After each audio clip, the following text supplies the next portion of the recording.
Hi students, last lecture we have seen Kirchhoff's current and voltage rule. Today we are going to discuss Weisstone's bridge. So it is the electrical device which is used to determine unknown resistance in the circuit. If you see in the circuit, four resistances P, Q, R and S are connected. Okay, and according to this Weisstone's bridge, we can find if three resistances are known, if P is known, Q is also known and R is also known, then we can find the value of S. That is, by using this Weisstone's bridge, we can find or determine the value of unknown resistance. So we'll see the constructive part first.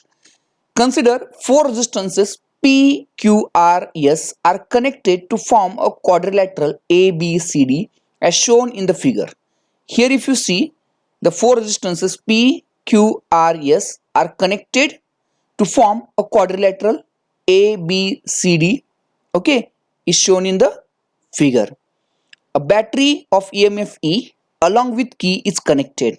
Here you can see a battery of EMF E along with key is connected. Okay, such that point A is at higher potential with respect to point C. Means we have to connect the battery in a way so that potential at point A must be greater than potential at point C. A galvanometer of internal resistance G is connected between the point B and D. So here my dear student, a new term for you, the galvanometer. We are going to discuss much about what is galvanometer, how do we use it in the physics, then what is the principle of galvanometer, many things in magnetic effect of electric current. But here I would like to say galvanometer, it is a device which is used to detect the small current in the circuit. You can note down the definition. It is the device which is used to detect the small current in the circuit. It is called as galvanometer. So this galvanometer G is connected between two points B and D. Then when the key is closed, the current I flows through the circuit. It divides into I1 and I2 at point A. When key is closed now, okay, then current I flows from the circuit and it divides I1 and I2, okay, at point A. I1 is the current through P and I2 is the current through S. Means if you see, I1 is current passing through resistance P and I2 is current passing through resistance S. The current I1 gets further divided at point B. If you see here my dear student, current I1 it gets further divided at point B also. Here current I1 is also get divided. Okay, if you see, half of the current out of I1, half of the current will go towards or through galvanometer and remaining current will go through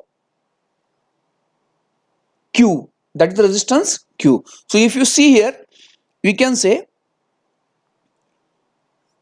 I1 is the current through P, we have seen. I2 is the current through S. The current I1 gets divided at point B. So point P पे current I1 divide हो गया. It's divided into two parts. Half of the current will go through galvanometer G and remaining current, that is I1 minus Ig, will go through resistance Q. Isn't it? Means total I1 current was there at point B. Out of that, Ig current will flow through the galvanometer or galvanometer coil, and remaining current, that is this I1 minus Ig, will flow through the resistance Q. Isn't it? Then let Ig be the current flowing through the galvanometer. Ig is the current flowing through the galvanometer. The current flowing through Q and R are respectively I1 minus Ig and I2 plus Ig. If you see here at point D, from A to D, I2 current is coming, means I2 is current flowing through resistance S. But at point D, from B to D, Ig current is coming through galvanometer, and from here A to D, I2 is coming. So at point D, both the current combines, and further I2 plus Ig is passing through R. Next, if you see the principle of Weisstone's bridge, listen it very carefully my dear student, because many a time this principle is being asked in the practical examination for the oral question, or 2 to 3 marks whenever question comes for the CBSE exams, it may be asked. Okay, so what is the principle of Wheatstone's bridge? When bridge is completely balanced, then the product of opposite arm resistance is same. So here I want to say one thing. When do we say the bridge is completely balanced? Means this is a bridge. ABC is one branch, means two resistances are connected in series, and ADC, these two resistances are connected in series, and these two series combination, that is first series combination ABC and second series combination ADC, both are connected in parallel across galvanometer. Okay, isn't it? So we can say these are the two series paths, that is AC, and here also ABC and ADC, and these two are connected parallel. Clear? And when we say bridge is completely balanced, means potential at B is must be equivalent to potential at D. Means there is no any difference between potential difference between point B and D. Means definitely galvanometer will show the null deflection. Means galvanometer will show the zero deflection. The pointer of the galvanometer must be at middle. Then we can say the galvanometer is showing null deflection, means bridge is completely balanced. Okay, my dear student. So when bridge is completely balanced, means the galvanometer shows the null deflection, then the product of opposite arm resistance is same. Means opposite arm resistances, means if you see P is opposite to R and Q is opposite to S, so we can say PR is equal to QS. So PR is equal to QS or SQ, isn't it? And from this equation we can write the balance condition P divided by Q. Here we can see P divided by Q and S divided by this R. So P by Q is equal to S by R. This is the balance condition for Wheatstone's bridge, and by using this balance condition we can find unknown resistance if other three resistances are known. So now next slide we'll see the derivation of this formula. Next. Now the same figure is drawn. Okay, from figure 9.4, if you see the figure 9.4 here, I is equal to I1 plus I2. It is very clear that the whatever current I is coming from battery of EMF E is divided into two branches, I1 through P and I2 through S. That is at point A it is divided into I1 plus I1 and I2. So total current I is the sum of the both the current. Okay, at junction rule or according to junction rule we can say, because incoming current is equal to outgoing current. So we can write I is equal to I1 plus I2. But consider the loop ABDA. If you consider this loop ABDA, okay, we have to go or we have to traverse from A to B, B to D and D to A, applying Kirchhoff's voltage law in clockwise direction shown in the loop V gate. Now yesterday only we have seen previous class how do we apply Kirchhoff's junction rule and how do we apply Kirchhoff's voltage or loop rule in the circuit or network. Okay, so according to that rule, according to sign convention, if you go A to B, okay, the current direction of the current is from A to B also, and direction of traversal is also A to B. So we are going along the direction of the current, means here the potential drop will be there. That's why we have to take the potential drop negative. That is, potential drop is nothing but current into resistance P. So I1P must be negative. Again, if you consider B to D, okay, in loop ABDC, if you consider B to D, again galvanometer resistance is G, because G is the resistance of galvanometer wire or coil, and IG is current flowing through the galvanometer, isn't it? So if we go from B to D, again we are going with the direction of current. So again here potential drop must be negative. So current IG into G must be negative. Then again if you go from D to A, so we are going opposite to direction of the current I2. Means here potential rise will be there. So product of potential drop, that is product of I2 into S, must be taken positive. So this is all about the equation number 9.4. Now consider the loop ACDB here. Consider the loop BCDB, from BCDB clockwise direction, isn't it? So apply Kirchhoff's voltage rule, or we can say loop rule, in the clockwise direction shown in the figure. So here if you apply, if you go B to C, isn't it? If you go B to C, then again we are going with the direction of current. So the product of current and voltage, that is potential drop, I1 minus Ig into Q, must be taken negative. Then again from C to D, we are going opposite to the direction of the current. From C to D, but direction of the current is D to C, isn't it? So here we have to take the potential rise, that is plus R into bracket I2 plus Ig. So here we have written plus, potential drop is plus. If you go traversal along D to B, again we are going opposite to the direction of the current. So again here means if you consider loop BCDB, so B to C, C to D, D to B. So again we are going D to B, means current is going from B to D and we are going D to B. So again we have to take the product of current and resistance positive, as we are going opposite to the direction of the current. So potential rise will be there. So here we got equation 9.5. Then from these three equations, okay, this first, second and third, we can find the current flowing through any branch of the circuit. So a special case occurs when current passing through the galvanometer is 0. In this case means bridge is completely balanced. If the current is not going, in other language, instead of writing this, student, you must write, if bridge is completely balanced, means potential difference at B, if is it equal to potential difference at D, means we can say bridge is completely balanced. And if bridge is completely balanced, there is no current, because there is no potential difference between point B and D. So current Ig won't flow, isn't it? So current Ig will be 0. So here we can write, when the bridge is said to be completely balanced, then balance condition, current through galvanometer, that is Ig, will be 0. So this condition can be obtained by adjusting the values of P, Q, R, S and substituting Ig is equal to 0 in previous two equations. That is, in this equation, if you put this Ig is 0, then this equation must come minus Ip, I1P plus I2S is equal to 0. And if you put Ig is equal to 0 in this equation, then it will come minus I1Q plus I2R is equal to 0. So we can write I1P is equal to I2S and I1Q is equal to I2R. And from these two equations, if you divide 9.6 by 9.7 or divide this by this, then it will come I1 and I2 will get cancelled. So we will get final condition P by Q is equal to S by R. And this is the condition for balancing Weisstons bridge, and it is also called as balanced condition. Okay, and if any three resistance in the bridge are known, then the fourth resistance can be determined by using the equation 9.8, and this is called as balance condition, and this is the proof.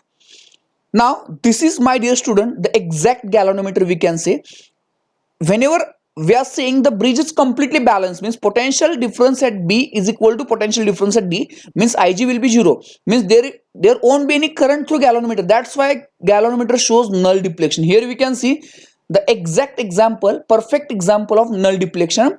Here if you see, the needle is at exactly 0, so galvanometer is showing null deflection, isn't it? So hope I am very clear with the all doubts in this case. So in this slide we'll see the application of Weisstons bridge, that is meter bridge. Okay, so Weisstons bridge is the basic concept. On that concept we are going to deal with the device meter bridge. So what is meter bridge? Listen it very carefully. It is a device which is practically used, okay, to determine the unknown resistance in the circuit. Means this device we can use in the physics lab to determine the unknown resistance in the circuit. And we will have one practical, matlab for 12th CBSE physics we are having one practical, board practical of 8 marks. Now from this year it is 7 marks, okay, for the final examination. So what is meter bridge? It is a device which is practically used to determine unknown resistance in the circuit. And principle, obviously, as it is the application of Weisstons bridge, so it works on the principle of Weisstons bridge. Understood? So what is the principle of meter bridge? It works on the principle of Weisstons bridge. That is, when the bridge is completely balanced, then the product of opposite arm resistance is same, isn't it? And my dear student, here I want to give one advice to you. While writing any application of the electric current like meter bridge, potentiometer, Weisstons bridge, isn't it? So in this case you have to write, you have to be very specific in the examination in order to get out of marks. So first you write definition, okay, like this is a definition we can say, Okay, then you write principle, then you go for construction, then working, then in construction only you write circuit diagram or draw circuit diagram, and then go for the mathematical expressions or theory. Okay, in this way if you write, then you will get out of marks. Hope you understood. Next we'll see, as per our plan, we'll see construction part.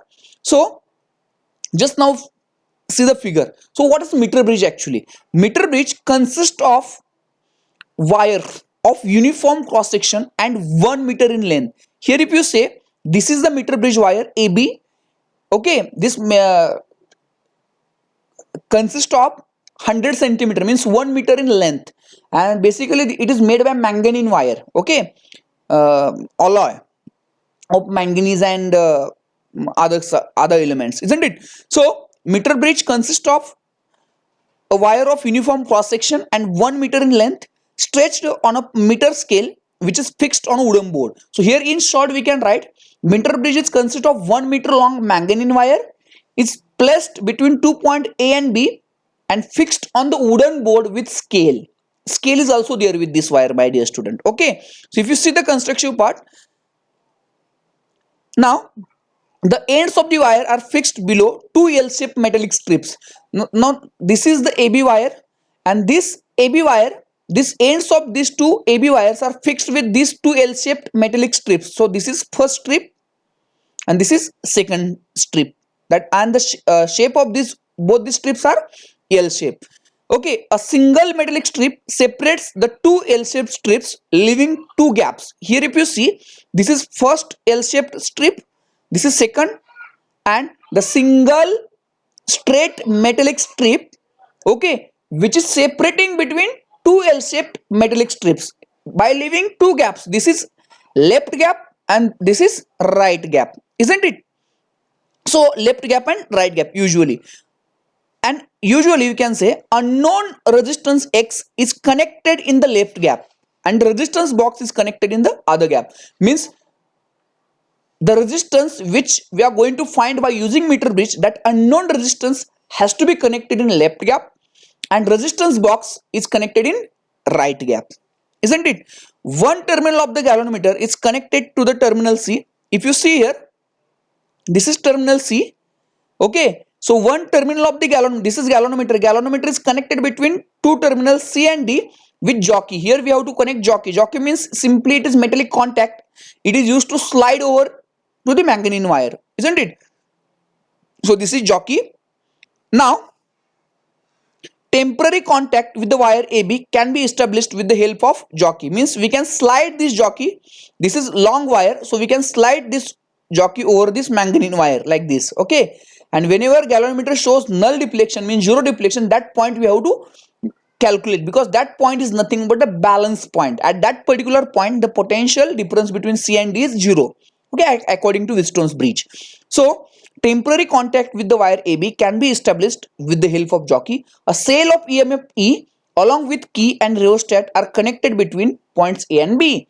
So cell of EMF E, key and rheostat, if it is required to control the flow of current in the circuit, then it is connected here, isn't it? We'll see in next figure.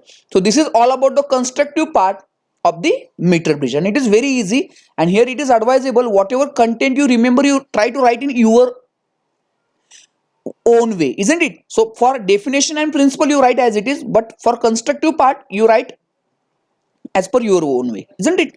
Now next, so question कैसा आएगा देखो इसके ऊपर. The question may be asked like this: describe the method of finding unknown resistance in the circuit with the help of meter bridge. For 3 to 5 marks this question may come with one numerical. Now next working part we'll see now. So this is the figure you're supposed to draw in the board examination. So this is, here you can say EMF E, key, rheostat. This is 100 centimeter manganese wire placed on the wooden board. We can say these are the two metallic strips. Okay, and these two metallic strips is separated by one straight metallic strip, leaving two gaps. This is left gap, unknown resistance is connected, right gap, resistance box is connected, and in between point C and D the galvanometer is connected along with jockey to slide over the manganese wire. Okay, so this is all about the construction we have seen. Now we'll see the working, the suitable resistance R is selected from the resistance box. Now we have to remove some keys from resistance box, suitable resistance from R, isn't it? The jockey is brought in contact with AB at various point on the wire. So what exactly you are supposed to do, my dear student in lab? First you remove some keys from the resistance box, okay, and then slide this jockey, okay. Make sure while sliding, make sure that it is touching to this manganese wire, 1 meter long manganese wire, and just slide over this manganese wire. And wherever you got null deflection, or we get null deflection, means galvanometer shows zero deflection, you have to stop here. Suppose here at point D we are getting null deflection here, isn't it clear? So this, the length before D, it is called as Lx. Lx means the length across this resistance X, unknown resistance X, we can say. Lx means length across this unknown resistance X, and remaining length is nothing but 100 minus Lx. Here this Lr is nothing but 100 minus Lx, okay, or Lr. Lr means resistance across R. So hope it is very clear to you. So once again, if you touch the jockey or slide it over the manganese wire, you will get null deflection, and whenever you are getting null deflection, you have to note down that reading. So that length, it's nothing but Lx, that is balancing length we can say, and the remaining length, that is 100 minus Lx, this is nothing but Lr.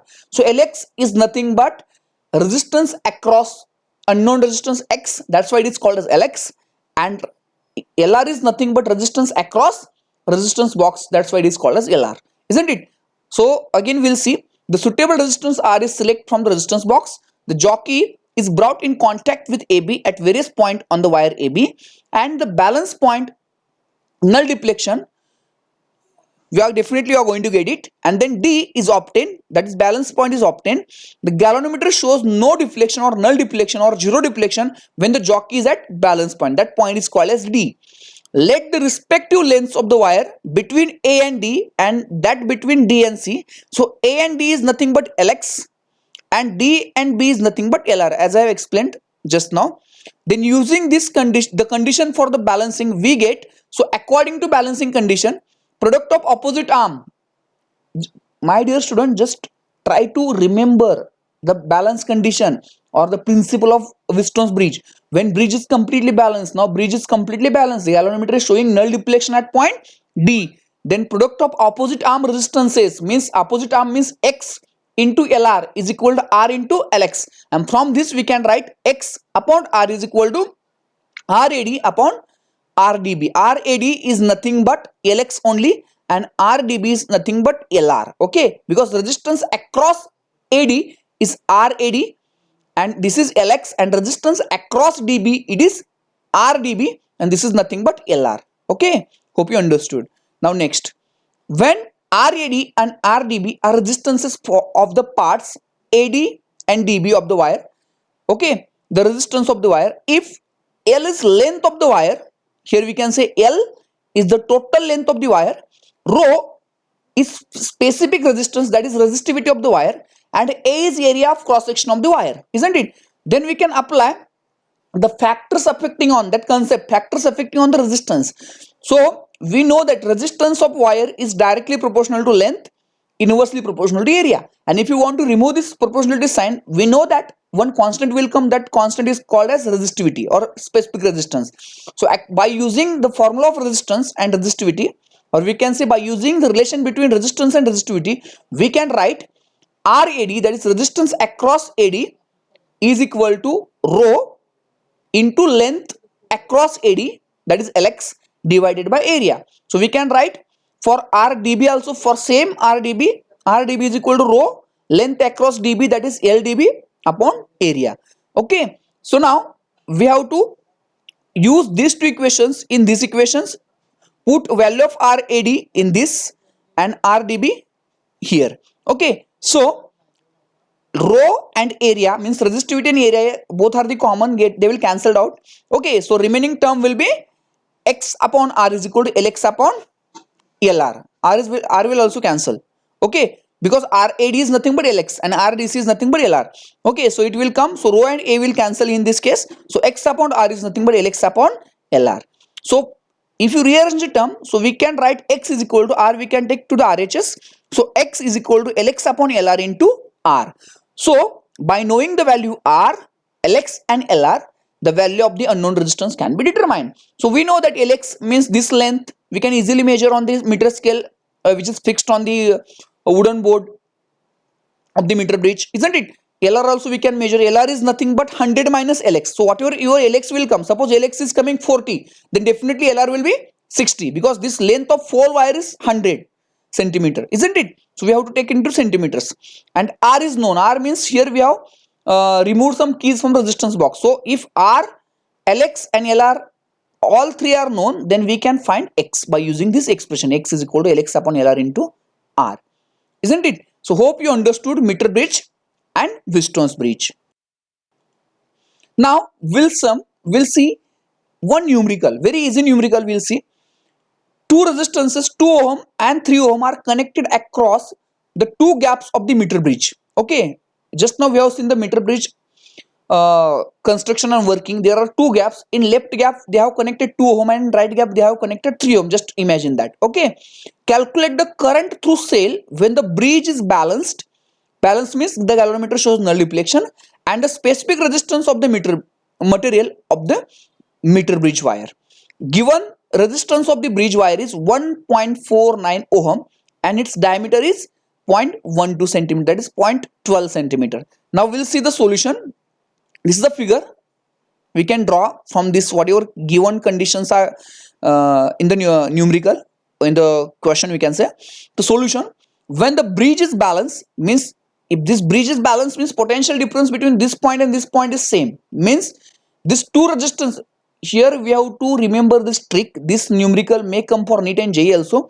Here you have to remember the trick. When the bridge is completely balanced, then these two resistances act like they are in series combination, isn't it? Because no current will flow through this. So these two combinations will act like series. Means here Lx and Lr will be in series also, and this R1 and R2 will be also in series combination. Means these two series combinations are parallel. Means this one and this one, isn't it? So when the bridge is balanced, the resistances 2 and 3 ohm are in series, as I said now, and the total resistance is 5, because in series combination we have to add. So 2 plus 3, 5 resistance is there. So let R1 be resistance of the wire is 1.49. Okay, here R1 is the resistance of wire, 1.49 they have given, and R2 be the total resistance. So for simplicity we have taken R1 is the resistance of wire, this whole wire, this R1, isn't it? And R2 is the whole resistance. So we can say this R1 and this is equivalent R2, we have connected in parallel. So if you apply parallel combination rule, that is Rp is equal to 1 upon Rp is equal to 1 upon R1 plus 1 upon R2. So if you simplify that formula, the formula will come Rp is equal to R1 R2 upon R1 plus R2. So R1 is nothing but 1.49 into R2 5. Similarly the addition of both, so it will come 1.15 ohm. So we got the equivalent resistance through the meter bridge or in this whole circuit. Then the current through the circuit, current is nothing but according to Ohm's law, potential difference, that is EMF upon total resistance. So EMF is given here, EMF is given 2, clear, isn't it? Here in figure it is given 2 volt. So 2 volt EMF divided by 1.15, just now we have calculated, so it will come 1.74 ampere. So total current through the circuit is 1.74 ampere. Now specific resistance of the wire, we know that specific resistance of wire formula, because rho is equal to Ra upon L, R into area upon L. So area we can calculate pi r square, but they have given diameter of the wire, isn't it? Diameter is 0.12 centimeter. So we can find radius from this diameter. So length is 1 meter, radius is 0.12 divided by 2, that is 0.06 centimeter, 0.06 centimeter, and radius is 1.49, that we have already they have already given. Okay, so rho is equal to R into area, that is pi r square divided by L. So if you put the all values in the equation, then it will come 1.68 into 10 raised to minus 6 ohm meter, as the unit of resistivity is ohm meter. So hope you understood this session. So today we have seen 3 points. First, what is Wheatstone's bridge, its definition, principle, construction, working, circuit diagram, and most important balance condition along with galvanometer. Then secondly we have seen meter bridge, again definition, principle, construction, working circuit diagram, and theoretical proof. And at last, we have seen this numerical. Hope you understood. Thank you.